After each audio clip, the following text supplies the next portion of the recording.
The Enchanted Wood by Enid Blyton. Chapter 28. The Red Goblins Get a Shock.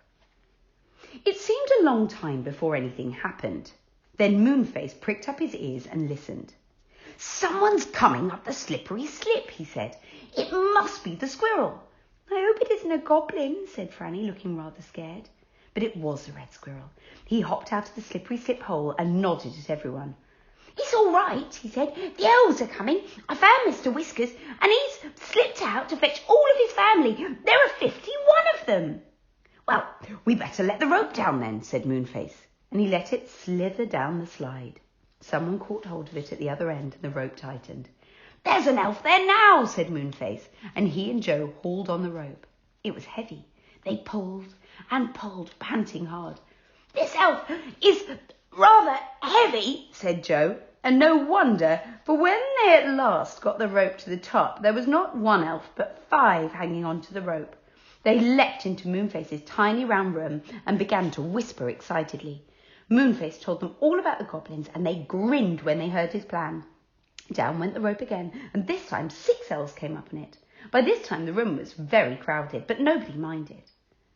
"Right, we'll have to sit on each other's knees," said Joe, and then giggled at the sight of so many people in Moonface's little tree room. The elves all looked exactly the same. They all had very long beards, though Mr. Whiskers' beard was the longest. It reached right down to his toes. The rope fetched up all the 51 little men, and by that time there was really no room to move.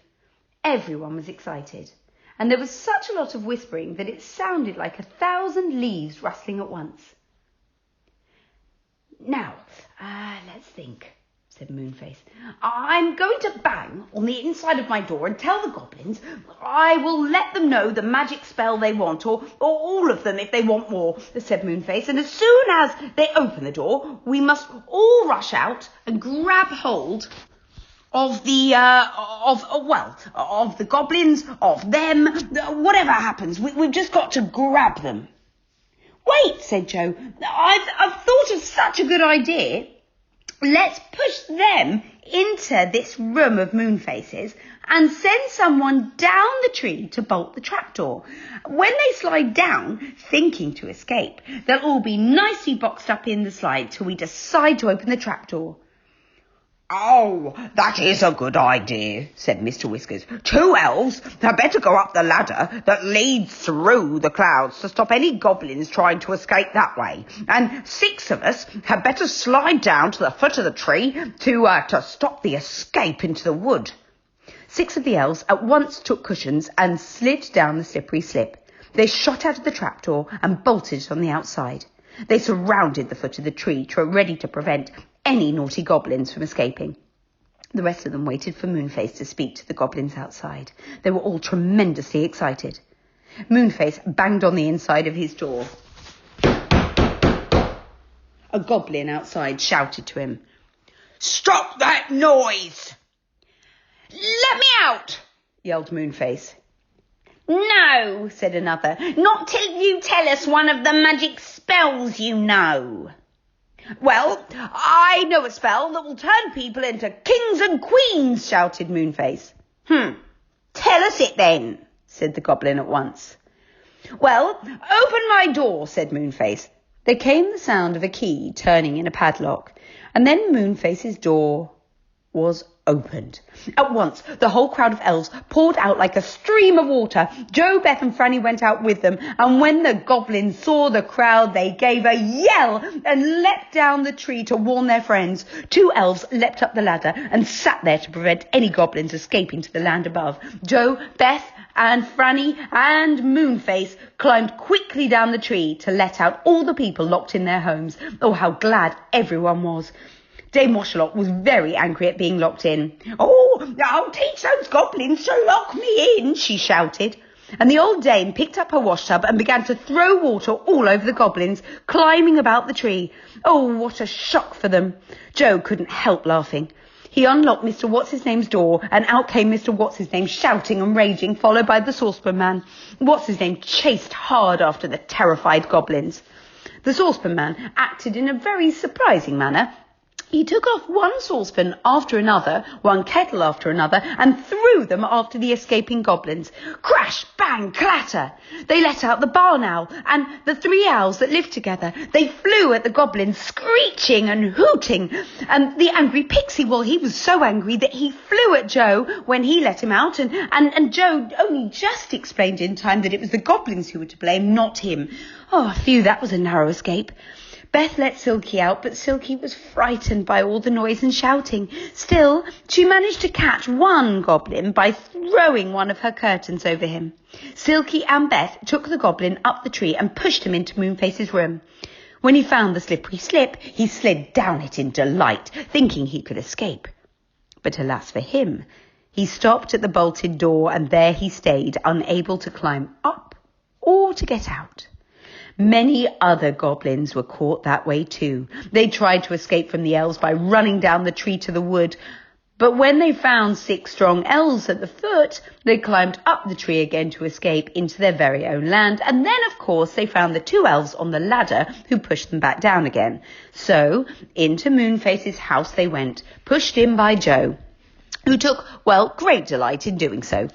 One by one, they tried to escape by sliding down the slippery slip, and soon the slide was crowded with goblins, piled one on top of the other. Dawn came, and the sun shone out, lighting up the great branches of the enormous Faraway Tree. "Now we can see if any goblins are hiding anywhere," called Moonface, who was thoroughly enjoying himself.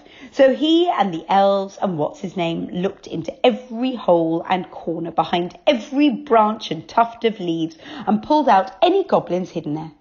They were marched up to Moonface's room, and down the slippery slip they went. Soon there wasn't a single goblin left.